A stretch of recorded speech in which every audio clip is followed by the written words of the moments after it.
Shalom. Berjumpa kembali dengan saya, Sam. Pada kesempatan hari ini saya akan menjawab pertanyaan bagaimana doktrin Trinitas Kristen dapat dijelaskan secara jernih. Tetapi bukan hanya jernih, koheren, dan juga dapat dipahami tanpa kita menyederhanakan misterinya. Artinya kita tetap setia pada kesaksian Alkitab, tradisi historik gereja, dan prinsip rasionalitas logika. Ya, jadi dijelaskan dengan jernih, koheren, dan dapat dipahami tanpa menyederhanakan misterinya. Ya, nah kita mulai yang pertama. Ya, yang pertama kita akan melihatnya penjelasan itu secara definisional teologikal. Ya, nah Trinitas harus dijelaskan dengan rumusan klasik. Ya, rumusan klasik yang paling jernih, satu esensi, ya, satu esensi ilahi dalam tiga pribadi yang berbeda secara relasional, tetapi tidak terpisah secara ontologikal. Jadi ini adalah rumusan klasik. Ya, inilah rumusan klasik yang paling jernih. Trinitas adalah satu esensi ilahi dalam tiga pribadi yang berbeda secara relasional, tetapi tidak terpisah secara ontologikal. Ya. Nah, formula klasik ini itu dikenali dengan formulasi una essentia tres persona. Una essentia tres persona, satu esensi tiga pribadi. Ya, esensi itu adalah ousia atau substantia. Jadi esensi itu sama dengan ousia, sama dengan substantia. Jadi ingat-ingat itu, esensi sama dengan ousia, sama dengan substantia, menunjuk pada apa Allah itu. Sedangkan pribadi, ya, itu sama dengan hipostasis, sama dengan persona. Jadi kalau saya katakan esensi, sama artinya dengan ousia, sama artinya dengan substantia. Jadi kalau saya gunakan terminologi pribadi, maka itu sama artinya dengan hipostasis dan sama artinya juga dengan persona. Ya, ini menunjuk kepada siapa Allah. Jika esensi tadi, ousia atau substansia itu menunjuk kepada apa itu Allah, maka pribadi atau hipostasis atau persona menunjuk pada siapa Allah itu.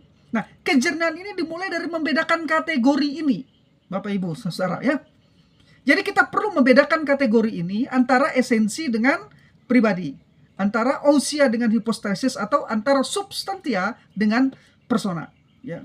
Jadi kategori ini seringkali kalau tidak dijernihkan, ya, kita tidak pahami dulu, tidak bisa membedakan ini, kebingungan biasanya muncul ketika esensi dan pribadi dicampur aduk, ya, atau disamaartikan. Dengan demikian Allah bukan tiga makhluk atau tiga pusat keberadaan yang terpisah yang akan jatuh ke dalam triteisme, Bapak Ibu, ya. Dan juga bukan satu pribadi yang memakai tiga peran berbeda-beda, karena akan jatuh ke dalam modalisme kalau pengertiannya seperti itu. Melainkan Allah adalah satu keberadaan ilahi yang tunggal, yang secara kekal ada dalam tiga subsistensi pribadi yang saling berelasi. Jadi pembedaan ini terjadi melalui relasi asal, ya, yang disebut dengan relation of origin, ya, relasi asal, yaitu Bapa tidak memperanakan, Anak diperanakan secara kekal, ya, istilah Latinnya itu generatio aeterna, ya, dan Roh Kudus keluar, istilah Latinnya itu processio. Nah, namun ketiganya memiliki esensi ilahi yang identik dan tidak terbagi. Karena itu kesatuan Allah bersifat ontologikal pada tingkat keberadaannya. Ya, pada tingkat keberadaan. Sedangkan pembedaan itu bersifat personal, relasional. Sehingga hal ini memungkinkan kita memahami bagaimana Allah dapat sekaligus satu, namun tiga tanpa kontradiksi. Jadi Allah satu dan tiga secara bersamaan tanpa kontradiksi, ya. Tetapi dalam kesatuan yang bagaimana? Yang koheren dan relasional. Ya. Jadi pembedaan itu sangat penting sekali, ya. Jadi kejernihan dalam memahami perbedaan antara esensi dan pribadi. Kalau tidak, Bapak Ibu, akan terjadi kebingungan, ya. Karena tidak membedakan antara esensi dengan pribadi. Itu yang pertama, ya.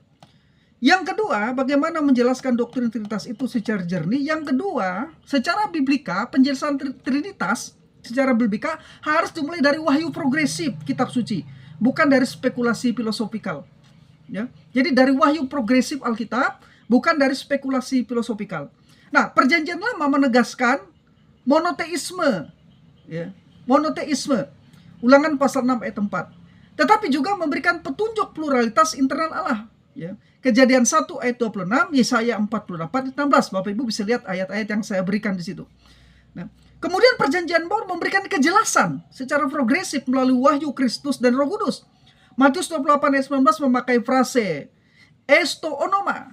Ya, ditulis onoma itu dalam bentuk tunggal, berarti ke dalam nama. Diikuti lalu oleh 3 pribadi, Bapa, Anak, dan Roh Kudus. Jadi kata onoma dalam bentuk tunggal menegaskan satu identitas ilahi. Sementara penyebutan 3 pribadi menunjukkan pembedaan relasionalnya Bapa, Anak, dan Roh Kudus. Jadi struktur Trinitas berasal langsung dari teks Alkitab, Bapak Ibu.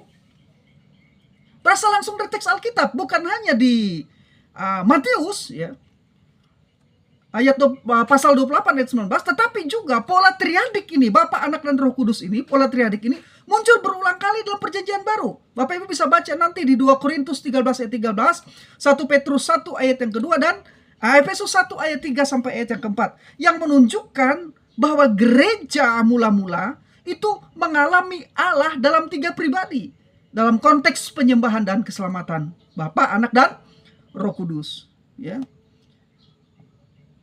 Nah, secara hermeneutik, ya, ini menunjukkan perkembangan wahyu, ya, progressive revelation, ya. Apa yang implisit, samar-samar atau kurang jelas dalam Perjanjian Lama, kemudian menjadi eksplisit, disingkapkan jelas dalam inkarnasi Kristus dan pencurahan Roh Kudus yang dicatat di dalam Perjanjian Baru. Karena itu doktrin Trinitas bukan hasil konstruksi teologikal belakangan, Bapak Ibu, ya, melalui konsili-konsili, bukan, melainkan sintesa sistematik dari seluruh kesaksian Alkitab tentang identitas Allah yang menyatakan dirinya dalam sejarah penebusan. Ya, jadi itu yang kedua, bagaimana kita memberikan argumen menjelaskan Trinitas secara jernih. Sekarang yang ketiga, ya, secara kristologikal, pusat kejernihan Trinitas terletak pada pribadi Kristus. Secara kristologikal ini, pusat kejernihan Trinitas terletak pada pribadi Yesus Kristus. Ya. Hampir semua di dalam konsili abad 2 dan abad 3, abad sampai abad yang kelima maksud gereja itu, Bapak, ketika bicara Trinitas selalu dihubungkan dengan kristologi, pribadi Kristus. Karena itu tidak keliru kalau mengatakan secara kristologikal pusat kejernihan Trinitas terletak pada pribadi Yesus Kristus. Ya. Yohanes pasal 1 ayat 1 menyatakan kai theos en hologos, artinya firman itu adalah Allah. Tetapi juga dituliskan bersama dengan Allah atau proston theon. Jadi frasa ini sekaligus menunjukkan kesatuan esensi dan pembedaan pribadi. Jadi tanpa mengakui keilahian Kristus, Trinitas tidak dapat dipahami. Ya. Tanpa mengakui keilahian Kristus, Trinitas tidak dapat dipahami. Tetapi jika kita tidak membedakan Kristus dari Bapa, monoteisme akan hilang. Maksudnya begini, untuk mempertahankan monoteisme Kristen yang benar, kita harus memegang 2 kebenaran sekaligus. Perhatikan. Yang pertama, Kristus adalah Allah, satu esensi dengan Bapa. Yang kedua, Kristus berbeda pribadi dari Bapa. Ya, Kristus berbeda pribadi dari Bapa. Itu yang kedua. Jadi relasi nyata, ya, bukan pribadi yang sama. Ya. Kalau yang pertama tadi, Kristus adalah Allah, satu esensi dengan Bapa. Sedangkan yang kedua, Kristus berbeda pribadi dari Bapa. Relasinya nyata, bukan pribadi yang sama. Jelas di situ. Ya. Nah, sebab ada 2 bahaya teologikal yang ingin dihindari. Ya. Di mana kita harus memahami 2 hal terkait dengan monoteisme Kristen yang benar tadi. Ada 2 hal yang harus kita hindari. Ya. Yang pertama, jika Kristus tidak dibedakan dari Bapa, maka jatuh pada ajaran modalisme. Ya, modalisme yang menyatakan Allah hanya satu pribadi yang berganti-ganti peran. Nah, ini merusak kesaksian Alkitab tentang relasi nyata Bapa dengan Anak. Ya. Misalnya saat Yesus berdoa kepada Bapa, itu adalah relasi Bapa dengan Anak. Ya. Nah, yang kedua, jika Kristus dipisahkan terlalu jauh dari Bapa, maka bisa jatuh pada politeisme, seolah-olah lebih dari satu Allah. Ya. Jadi ini harus kita pahami. Ya. Penting untuk mempertahankan monoteisme Kristen dengan kita memegang 2 kebenaran ini tadi. Satu, Kristus adalah Allah, satu esensi dengan Bapa. Yang kedua, Kristus berbeda pribadi dari Bapa, ya, bukan pribadi yang sama, namun relasi nyata. Sehingga kita tidak jatuh pada modalisme dan juga tidak jatuh pada politeisme. Ini yang dijaga oleh kitab suci kita, yang kemudian terus diajarkan dan diwariskan melalui konsili-konsili gereja, ya. Jadi dengan demikian kristologi dikatakan adalah kunci hermeneutik Trinitas, ya. Lebih lanjut, seluruh pelayanan Yesus memperlihatkan relasi unik antara anak dan Bapa. Yohanes 5 ayat 19 sampai ayat 23, saudara bisa baca di sana. Yohanes pasal 10 ayat 30, di mana ia memiliki otoritas ilahi, ya, namun tetap berdoa kepada Bapa, menunjukkan apa? Pembedaan pribadi dalam kesatuan natur. Kebangkitan Kristus dan pengutusan Roh Kudus memperjelas bahwa relasi ini bersifat kekal, bukan selama inkarnasi saja, ya. Nah, kemudian secara teologikal, gereja memahami bahwa identitas Yesus sebagai anak yang kekal, ya, ini membuka pemahaman tentang keberadaan Allah, pemahaman tentang keberadaan Allah itu sendiri sebagai relasi, ya, dalam dirinya, ya. Jadi ada relasi di dalam Allah itu sendiri, ya.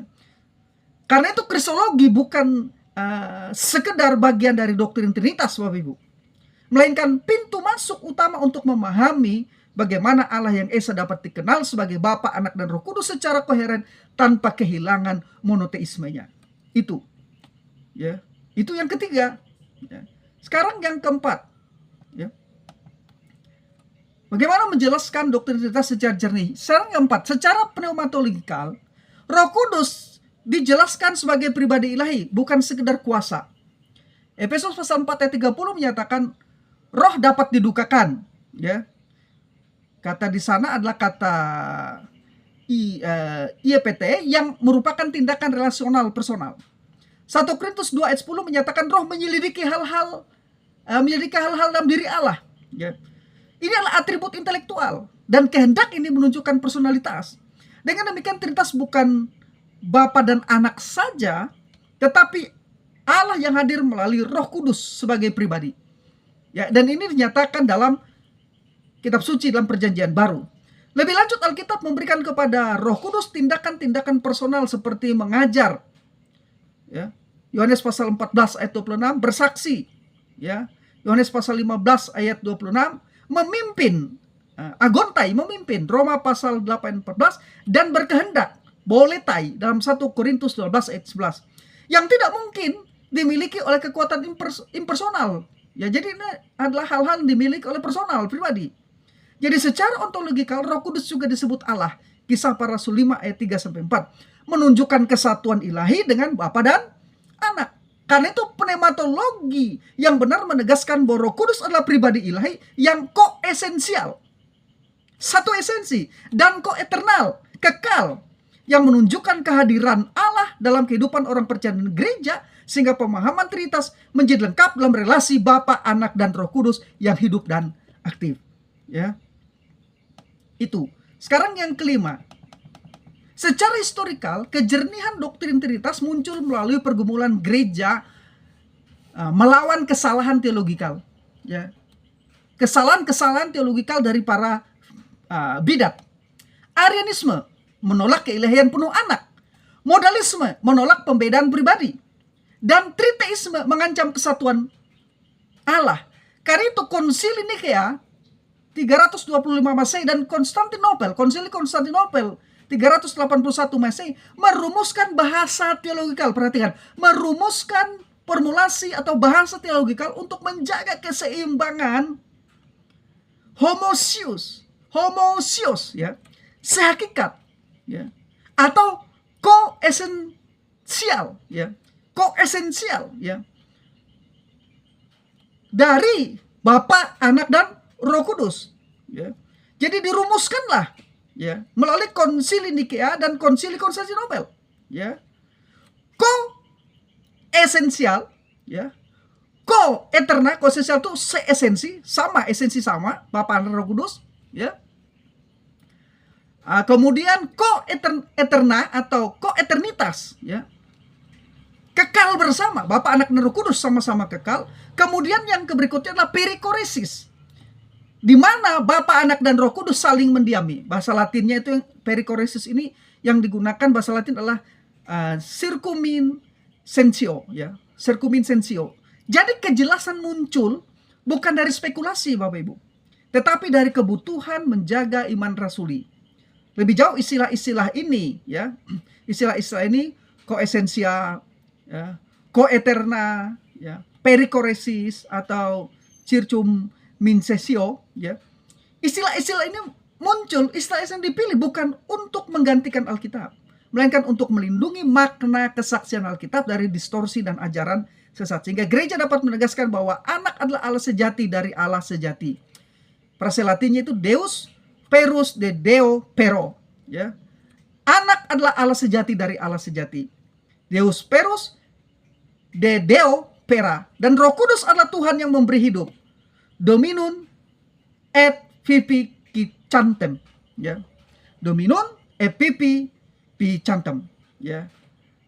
Roh Kudus adalah Tuhan yang memberi hidup, ya. Jadi para bapak gereja seperti Athanasius dari Kapadokia menekankan bahwa bahasa teologikal harus tunduk pada wahyu, bukan sebaliknya. Sehingga perkembangan terminologi seperti ousia atau esensi dan hipostasis pribadi, ya, merupakan klarifikasi konseptual, bukan inovasi doktrinal. Itu adalah klarifikasi konseptual, bukan inovasi doktrinal. Dengan demikian sejarah menunjukkan bahwa doktrin Trinitas terbentuk melalui refleksi iman gereja terhadap wahyu Allah dalam Kristus dan Roh Kudus, sehingga kejernihannya bersifat organik, apostolik, dan teologikal konsisten sepanjang tradisi Kristen Ortodoks sampai hari ini, ya. Nah, yang keenam sekarang, secara filosofikal logikal, Trinitas dapat dijelaskan tanpa kontradiksi karena pernyataan 1 dan 3 merujuk pada kategori yang berbeda, ya. Allah 1 dalam esensi, 3 dalam pribadi. Ini tidak melanggar hukum non kontradiksi karena tidak mengatakan Allah 1 dan 3 dalam arti yang sama, karena esensi dan pribadi adalah kategori yang berbeda, ya. Nah, itu iman Kristen tentang Trinitas, ya. Trinitas adalah Allah yang 1, ya, esensinya dalam 3 pribadi, Bapa, Anak, dan Roh Kudus, ya. Analogi sederhana, 1 segitiga, Bapak Ibu, ada 1 segitiga memiliki 3 sisi, ya. Berarti menunjukkan satu realitas, ya, satu realitas, tetapi pluralitas aspeknya, ya. 1 segitiga tapi pluralitas aspeknya, ya.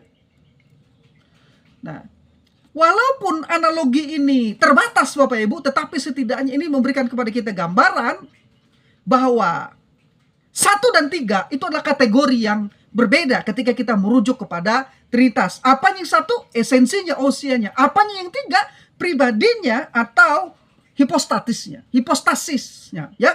Nah, jadi dalam kerangka metafisik klasik, kesatuan menunjuk pada ousia, esensi atau substansinya, sedangkan ketiga menunjuk pada hipostasis, ya, pribadi atau subsistensi, ya.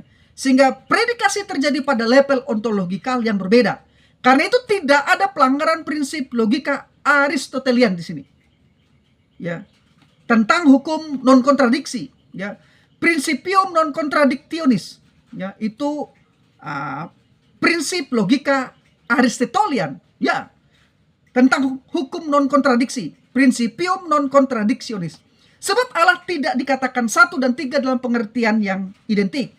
Nah, justru konsep ini menunjukkan kompleksitas keberadaan ilahi yang melampaui kategori makhluk tanpa meniadakan relasionalitasnya. Secara filosofikal, relasional keberadaan Allah sebagai Trinitas juga menjelaskan bagaimana relasi kasih, ya, dan komunikasi dapat bersifat kekal dalam diri Allah sendiri sebelum penciptaan.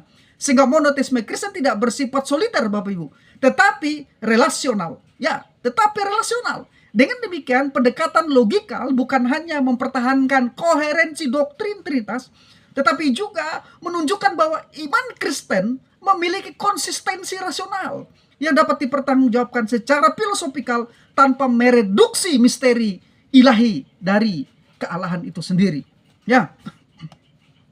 Sekarang yang ketujuh, Secara ontologikal, relasional, konsep perikoresis membantu menjelaskan kesatuan dinamika Trinitas. Ya, dinamika Trinitas. Ya. Istilah Yunani perikoresis dan Latinnya circumsensio menggambarkan saling berdiam dan saling mengisi antar pribadi ilahi.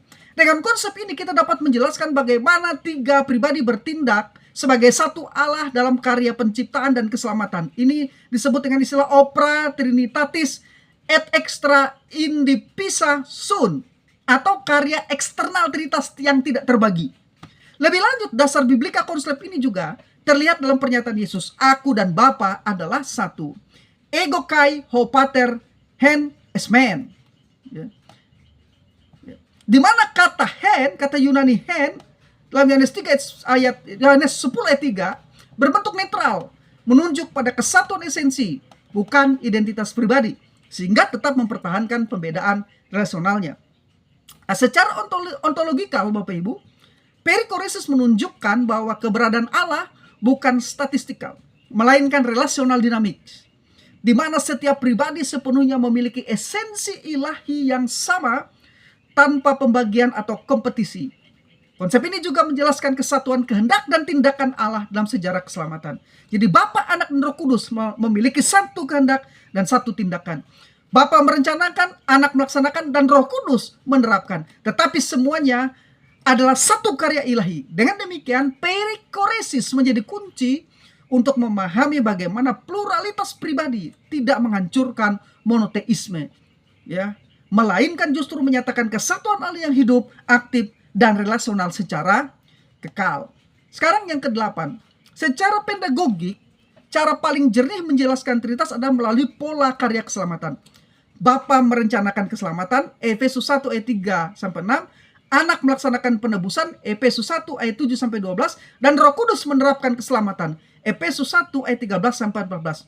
Satu rencana, satu karya, tiga pribadi. Pendekatan soteriologis ini, ya, terlihat jelas dalam teks Efesus yang berulang kali memakai frase di dalam Kristus atau en Christo, dan dimeteraikan dengan Roh Kudus atau es ragistete to pneumati, ya. Kata Yunani itu menunjukkan kesinambungan karya ilahi dari perencanaan kekal hingga penerapan keselamatan itu dalam kehidupan orang percaya. Nah, secara teologikal, pendekatan ini menegaskan prinsip klasik karya eksternal Trinitas tidak terbagi, atau opera trinitatis et extra indivisa sunt. Tetapi tetap memperlihatkan pembedaan peran ekonomi Trinitas, tanpa memisahkan esensinya. Jadi dengan demikian orang percaya dapat memahami Trinitas bukan hanya sebagai konsep abstrak, ya, melainkan sebagai realitas keselamatan yang dialami. Kita datang kepada Bapa melalui Anak oleh Roh Kudus. Nah, pendekatan pedagogik soteriologikal ini membantu menjembatani teologi sistematik dan pengalaman iman praktikal, sehingga doktrin Trinitas menjadi lebih konkret, relasional, dan mudah dipahami tanpa kehilangan kedalaman teologikalnya. Ya. Sekarang yang ke-9, secara epistemologikal, kejernihan tidak berarti pemahaman total, Bapak Ibu. Karena Tritunggal tetap misteri ilahi. Misteri bukan berarti tidak rasional, tetapi melampaui kapasitas rasio terbatasnya, rasio manusia. Kita dapat memahami secara benar tanpa memahami secara lengkap, Bapak Ibu. Jadi kita dapat memahami secara benar tanpa memahami secara lengkap. Ayat tersebut juga memakai istilah tidak terselidiki, ya. Tidak terselidiki, ya. Aneksiastoi, ya. Aneksi niastoi, tidak selidiki, dan aneksi niastai hodoi auto, jalan-jalannya tidak terselami, yang menegaskan keterbatasan epistemologis manusia di hadapan realitas ilahi yang tak terbatas. Karena Allah tidak terbatas, Bapak Ibu, ya, tidak terbatas. Jadi bagaimana kita memahami Allah, ya, secara sempurna, ya, tanpa ada misterinya, karena kita terbatas. Tentu sebagai terbatas kita tidak dapat memahami Allah secara sempurna. Tapi doktrin Trinitas itu dapat dipahami dengan benar tanpa harus memahami secara sempurna atau lengkap. Ya, karena memang itulah Allah yang sempurna, tidak mungkin dapat dipahami oleh manusia makhluk seperti kita yang terbatas. Ya. Jadi ada hal-hal yang tidak terselidiki dan tidak terselami, menegaskan keterbatasan epistemologikal manusia di hadapan realitas ilahi yang tidak terbatas. Jadi secara teologikal ini menunjukkan bahwa pengetahuan tentang Allah bersifat analogikal dan wahyu dependen, bukan komprehensif atau otonom. Tradisi Kristen menyebut prinsip ini sebagai fides quaerens intellectum, iman mencari pengertian atau iman mencari pemahaman, di mana rasio berfungsi memahami apa yang dinyatakan Allah tanpa mengklaim penguasaan penuh atasnya. Secara filosofikal, keterbatasan ini konsisten dengan perbedaan ontologikal atau perbedaan ontologikal antara pencipta yang infinite tidak terbatas dan ciptaan yang finite terbatas. Sehingga misteri Trinitas merupakan misteri suprarasional melampaui rasio, tapi bukan irasional atau bertentangan dengan rasio. Dengan demikian, kejernihan doktrin Trinitas tidak menghilangkan misteri, tetapi justru menempatkan manusia pada sikap penyembahan yang rendah hati. Karena kita mengenal Allah dengan benar sejauh ia mewahyukan atau menyatakan dirinya sambil tetap mengakui kedalaman keberadaannya yang tidak terbatas. Sekarang yang terakhir ke-10, secara praktikal spiritual, penjelasan Trinitas menjadi lebih jernih ketika dialami dalam kehidupan iman. Orang percaya berdoa kepada Bapa melalui Anak oleh Roh Kudus. Struktur pengalaman ini mencerminkan struktur ontologikal Allah. Dengan demikian, Trinitas bukan hanya doktrin abstrak, tetapi realitas relasional yang dialami. Dasar biblika pola ini terlihat dalam misalnya Efesus 2 ayat 8. Karena oleh Dia kita kedua belah pihak dalam satu roh beroleh jalan masuk kepada Allah, yang dalam bahasa Yunani berbunyi di auto en heni pneumati proston patera. Ya, secara eksplisit menunjukkan dinamika trinitarian dalam pengalaman keselamatan. Demikian juga dalam Roma pasal 8 ayat 15, Bapak Ibu, menyebut orang percaya berseru kepada Aba Bapa oleh Roh. Ya. Teks Yunaninya enho krajomen Aba ho pater, menegaskan bahwa relasi dengan Bapa dimungkinkan melalui karya Roh berdasarkan karya penebusan Kristus. Jadi secara teologikal, pengalaman ini disebut partisipasi dalam kehidupan Allah, ya, atau frase Latinnya itu adalah participatio divina, di mana orang-orang percaya dimasukkan ke dalam persekutuan kasih Trinitas.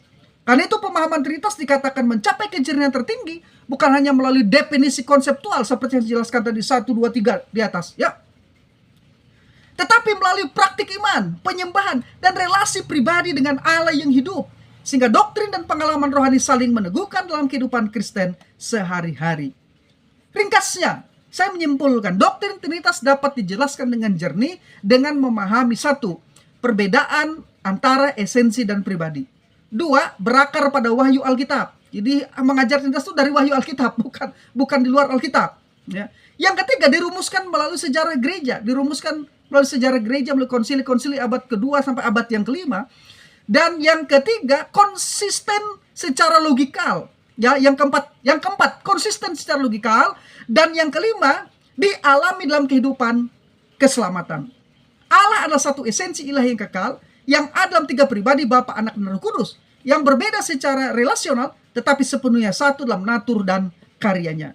Kesatuan ini ditegaskan dalam kesaksian kitab suci seperti Matius 28 ayat 19, baptislah mereka dalam nama Bapa dan Anak dan Roh Kudus dengan frase Yunani es tu onoma atau ke dalam nama, yang menunjukkan satu identitas ilahi dalam 3 pribadi yang disebutkan Bapa, Anak, dan Roh Kudus.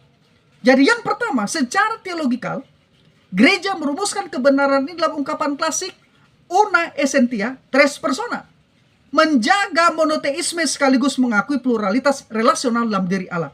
2, secara filosofikal, doktrin ini koheren karena kesatuan merujuk pada ousia atau esensinya, sedangkan ketiga merujuk pada hipostasis atau pribadi, sehingga tidak ada kontradiksi, ya, tidak ada kontradiksi atau tidak melanggar hukum logika, hukum non kontradiksi. Yang ketiga, secara spiritual, Trinitas menjadi dasar kehidupan iman Kristen. Kepada Bapa kita berdoa, melalui Anak kita diselamatkan, dan oleh Roh Kudus kita diperbaharui. Dengan demikian, Trinitas bukan hanya formula teologikal, melainkan realitas Allah yang hidup, yang menyatakan diri dalam sejarah penebusan dan mengundang manusia masuk dalam persekutuan kasih ilahi yang kekal dengannya.